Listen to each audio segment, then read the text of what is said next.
aí galerinha, bem-vindo a mais uma etapa do É Nóis na Mate, agora área de um triângulo qualquer.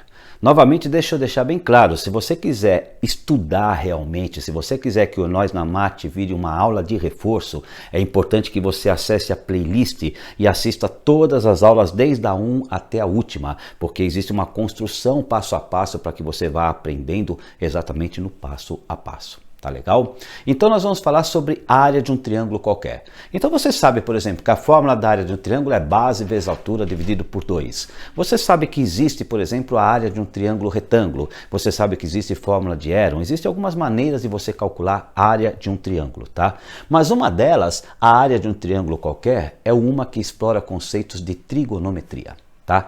E o que esses conceitos dizem? Que se você pegar, por exemplo, um ângulo, vou pegar esse ângulo aqui, o ângulo gama. Se você multiplicar os lados adjacentes a esse ângulo vezes o seno do ângulo dividido por 2, você calcula a área desse triângulo.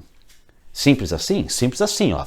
Se eu pegar, por exemplo, o ângulo beta, quais são os lados adjacentes ao ângulo beta? A e C. Então, se eu fizer A vezes C vezes o seno do ângulo beta sobre 2, eu calculo a área desse triângulo.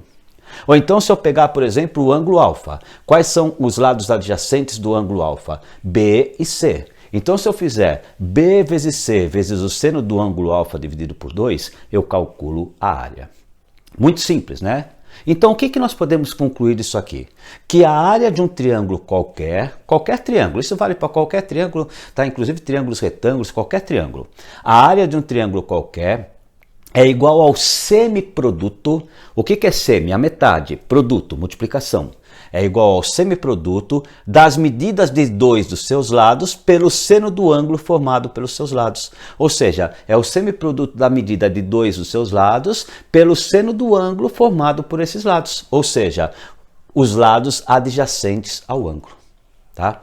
É muito tranquilo isso aqui. Então vamos fazer o seguinte, vamos passar para exemplos e a partir dos exemplos você começa a entender melhor, tá bom? Então carrega a próxima aula aí, os exemplos. Exemplo 1, carrega o exemplo 1. Vamos lá, é nóis, carrega lá.